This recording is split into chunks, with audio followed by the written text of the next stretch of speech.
खाल डालकर उसमें से सोने चांदी के सिक्के ढूंढा करते हैं।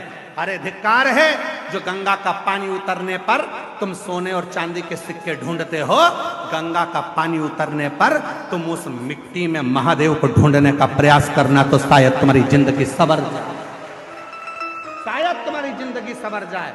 शिव महापुराण की कथा कहती है, जिस तालाब का जल कम होता है, जिस कुएं का जल कम होता है, जिस नदी का जल कम होता है, जिस सरोवर का जल कम होता है, वहां की मिट्टी को लाकर जब पार्थिव लिंग का निर्माण कर कर पूजन किया जाता है, तो उस नदी का जल स्तर जितना बड़ा होता है, उस नदी में जितना पानी पहले भरा होता है, उतना भंडार भोलेनाथ उसके घर में भरना चालू कर देते हैं। ये हमारा शास्त्र प्रमाण है।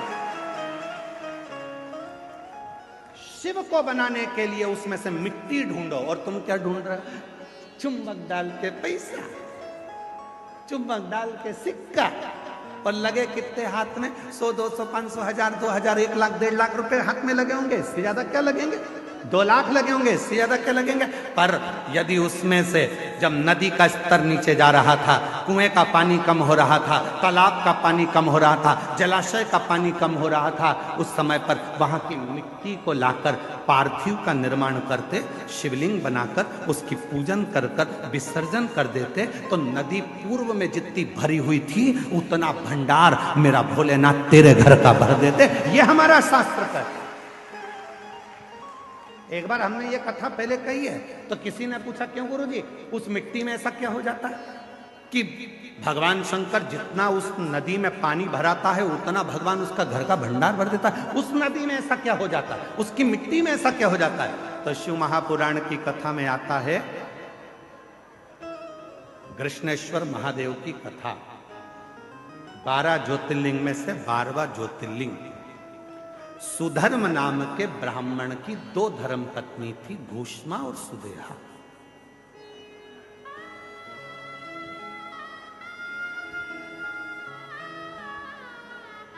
आप लोगों के मन में भी संशय होगा कि नदी का पानी उतरता है तो उसकी मिट्टी का शिवलिंग क्यों बनाया जाता है, उसका फल क्यों इतना कि भगवान का भंडार भर देता है।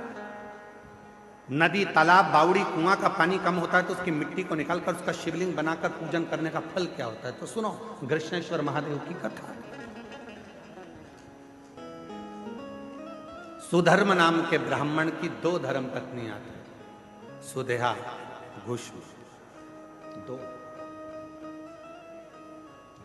सुदेहा के घर में संतान नहीं है और घूष्मा के घर में एक बेटे ने जन्म लिया।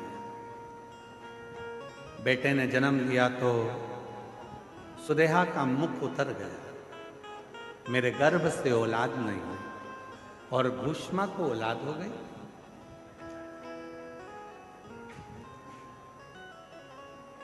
सुधर्म ने अपनी पत्नी घूष्मा से कहा कि तेरे गर्भ से यदि एक बच्चा हो सकता है तो तेरे गर्भ से और भी बच्चे जन्म ले सकते हैं। तेरा जो बेटा है, इस बेटे को तू सुदेहा को दे।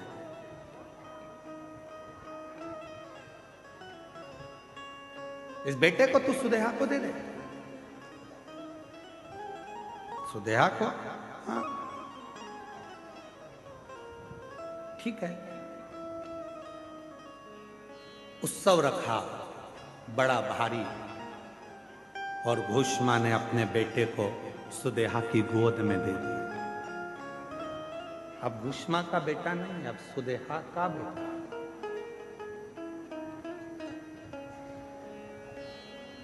सुदेहा का बेटा। धीरे धीरे बच्चे को पाल पोस कर सुदेहा ने बड़ा किया। वो बच्चा जब बड़ा हो गया, उसका विवाह हो गया, बहू घर में आ गई। बहू आई तो बहू को मालूम पड़ा कि मेरी असली सास तो घूष्मा है। सुदेहा की गोद में मेरे पति को दिया गया, पर सास तो घूष्मा। अब वो सुदेहा को कम मानती है और घूष्मा को ज्यादा मानती है। घूष्मा के लिए चाय लेकर जाए, भोजन लेकर जाए, नाश्ता लेकर जाए, पाँव पड़े, सुदेहा को पूछे नहीं। सुदेहा को गुस्सा आ गया, बहू मेरी और पूछ रही घूष्मा। बेटा ही नहीं रहेगा तो बहू किस काम की। रात को सोया था बेटा, बहू गई थी मायके और बेटा सोया था, तभी सुदेहा ने अपने बेटे के तलवार से काट काट के टुकड़े कर दिए, कपड़े में बांध लिए, सिर पे पोटली रखी, तालाब में फेंक, तालाब में फेंक, एक बावड़ी में, एक तालाब में। उस टुकड़े करे हुए शरीर को जब फेंका, सुदेहा आ गई, समय निकला, तालाब का जल नीचे जा रहा था और घूष्मा उसी सरोवर की मिट्टी को लाकर उसका शिवलिंग बनाकर पूजन कर कर मिट्टी के शिवलिंग को, पार्थिव शिवलिंग को सिर पे रखकर चली और तालाब में विसर्जन करने चली।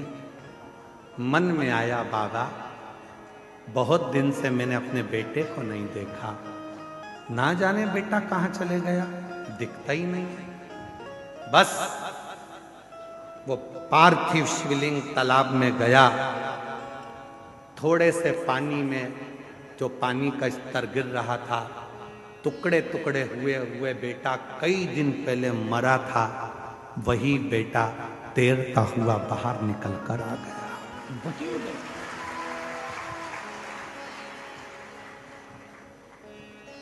चीख पड़ी, मेरा बेटा और पानी में। मां से गले लगा, बेटा तू पानी में कैसे आ गया? पता नहीं, पर अंदर कोई बाबा था। दोनों पति पत्नी ने मेरी बहुत सेवा की। घूष्मा ने आवाज लगाकर कहा, बाबा मैं जानती हूं कोई दूसरा बाबा नहीं आ सकता, बाबा तो मेरा महादेव ही होगा। बाबा आओ दर्शन तो दो। तब मेरे भोलेनाथ निकल कर बाहर आए और कहा, घूष्मा जिस सरोवर में ना जाने कितने पार्थिव शिवलिंगों का निर्माण होकर विसर्जन हुआ, वो मिट्टी इस सरोवर में जमती चली गई और उसी मिट्टी के भाग से तूने मेरे शिवलिंग का निर्माण करा। तो जितने जितने पार्थिव लोगों ने पूर्व में बनाए थे, उन सब का कण कण मिलकर तूने मेरी आराधना करी, तो तेरा मरा हुआ बेटा भी जिंदा तुझे प्राप्त हो, जिंदा प्राप्त हो गया। बाबा मेरा मन है कि आप इस भूमि पर निवास करो। शिव जी ने कहा, तथास्तु, मैं तेरे नाम से, कृष्णेश्वर महादेव के नाम से 12वें ज्योतिर्लिंग के रूप में इस पृथ्वी पर विराजमान।